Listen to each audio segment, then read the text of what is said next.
So there's a man who owned a bakery, and in front of his bakery was a wall that was 19 feet high and 30 feet long. For whatever reason, the man came out and totally demolished the wall, tore it down, had it crumbled, and then told his two sons, Will and Harry, who were about 12 at the time, I want you to rebuild this wall. So for a year and a half, during summer break, after school, holidays, Will and his brother would go and rebuild this wall, brick by brick. Finally, after it was done, a year and a half later, this is what Will said. He said, I learned that you don't set out to build a wall. You don't start by saying, I'm going to build the biggest, baddest wall that's ever been built. You don't start there. You say, I'm going to lay this brick as perfectly as a brick can be laid. If you do that every single day, soon you will have a perfect wall. The boy grew up to be successful, and you may know him as Will Smith. And he tells the story about how he realized and his father taught him that he can accomplish anything if he takes it step by step and piece by piece. Here in the gospel this morning, Jesus is telling us that we have a lot of work to do. We've heard over the last several weeks about the importance of being a disciple, that when we follow Christ, it means that we give up everything. It means that nothing is as important as our walk with Him. It means that nothing is as important as being a disciple and forming others to be disciples of Jesus so that they can experience the joy of their salvation. And yet we do it brick by brick and piece by piece. So, as you can imagine, everybody, the disciples on down, are thinking, how are we supposed to possibly do this? How are we supposed to change the world? This world that is filled with brokenness, this world that is filled with darkness and oppression and bondage. How are we supposed to change it? We can't fix it. And Jesus says, if you have faith the size of a mustard seed, think of what you can do. You all know that a mustard seed is super small, right? Super small. And if you've ever knocked them out of your pantry, you know how small they truly are, because you'll be cleaning them up for 3 years. Super small. But did you know that if you plant a mustard seed, do you know how big a mustard tree is? I don't either. But they're really big. They grow to be a huge tree.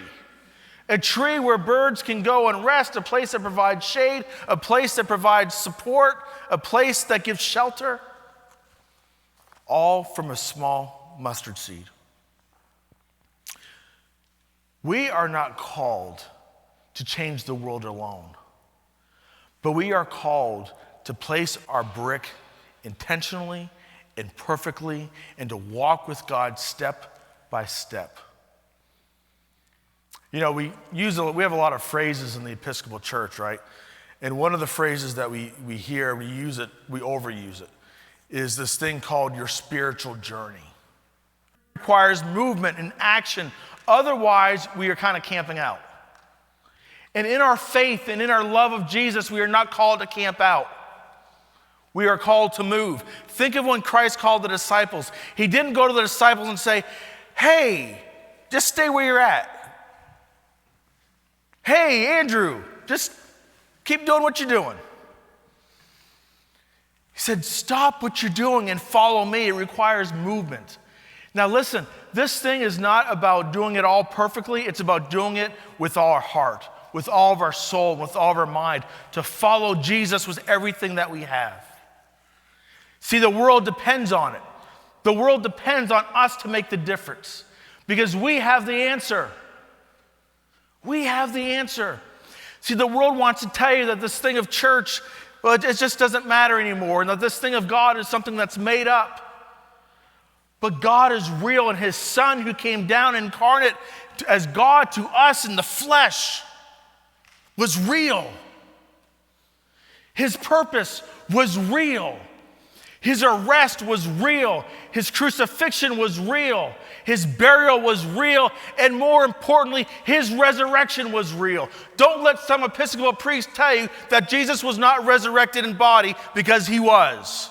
Well, he was resurrected and ate fish and ascended into heaven to intercede for us so that we can have joy and we can have life and we can have eternity with him. This is all real.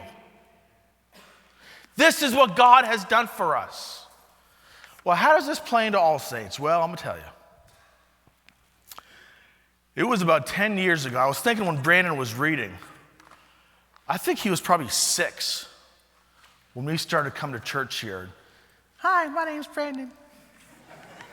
And now he's like the reading for the prophet Habakkuk. The word of the Lord. But I remember we came here for the first time. It was our first time in an Episcopal church. Father Rick was the rector. And we walked out these doors and we went over to where the coat rack was. And my wife said, well, what do they believe? And I said, I don't care. They're just nice. It doesn't matter. They're nice.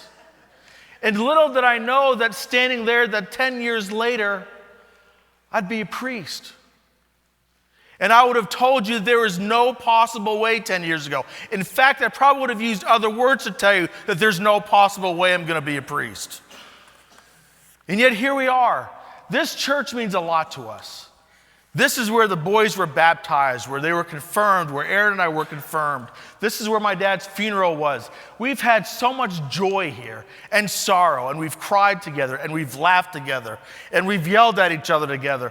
And we have talked about God and theology and evangelism in the church, all here at All Saints. This church is known not just within Episcopal circles in the city or in the diocese, it's known nationally. And see, we're in a time where people say, oh, the church is dying and the Episcopal Church has lost its purpose. And we sit back and we say, we're not seeing it. We don't see it. Why don't we see it? Because you believe. And your belief and your faith, even if it's as small as a mustard seed, is able to move mountains and able to move a mulberry tree, whatever that is, it's able to move a mulberry tree. Oh, and a mustard tree, but in the gospel, it's a mulberry tree. That is what our faith is. And your faith has caused you to serve a community that's looking for hope. Your faith and your love and your action has made a difference. It's made a difference in my life and in my family's life and in so many others who have walked through these doors. From doing something that some consider risky by having a Harry Potter weekend, and I still haven't quite figured out what Harry Potter is, but I know a lot of people come to it and it's great and it's the gospel being proclaimed. To Our Lady of Guadalupe, which I just learned about that last year too. And we had a good time, right? Ministries that have taken care of through this church have changed lives. So, I got a couple things to say. That was the introduction. I hear the words of Paul to Timothy. And as I read that, I thought really it kind of echoes All Saints. I am reminded of your sincere faith. All Saints, God has not given you a spirit of cowardice, but a spirit of power and love and self-discipline. Do not be ashamed of your witness of Christ. He was crucified, buried, and resurrected, and because of that, he has conquered sin. Your sin, my sin, and the sin of this broken world. You may be called to suffer for the gospel, but rely on the power of God who saved us and called us not because of who we are, but because of who Christ is.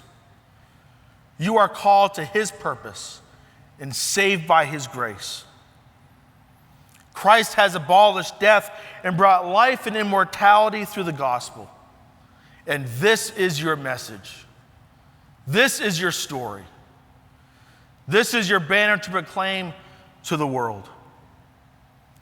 You are blessed to have one of the greatest priests in the Episcopal Church. And you better take care of him. He loves you and gives of himself to you more than it is even possible for you to know. Worship. Don't be afraid to lift your voice. Don't be afraid to lift your hands. Don't be afraid to rejoice in your salvation. It's okay to be excited. We can be excited about Ohio State whipping Michigan State yesterday and Notre Dame completely destroying Bowling Green. We can be excited, well, you can't be excited about the Blue Jackets, but we can be excited about the Bruins. And if we could have that same joy of our salvation, think of the message we're sending. If we're truly trying to change the world, they need to know that there's something different, that there's something tangible that happens when the people of God get together to celebrate the body and blood of Christ and our joy of our salvation. Brick by brick, step by step, we work for the kingdom. How do we destroy empire? Brick by brick, step by step, and one life at a time. That is what God has called us to do as disciples. Make it a priority. Make it the most important thing in your life, because God will reward you. Because someday he's coming back for us. And we will rejoin him, and we'll see him face to face, and we'll hear the words, "Well done, thy good and faithful servants." Thank you. I love you, and God be with you.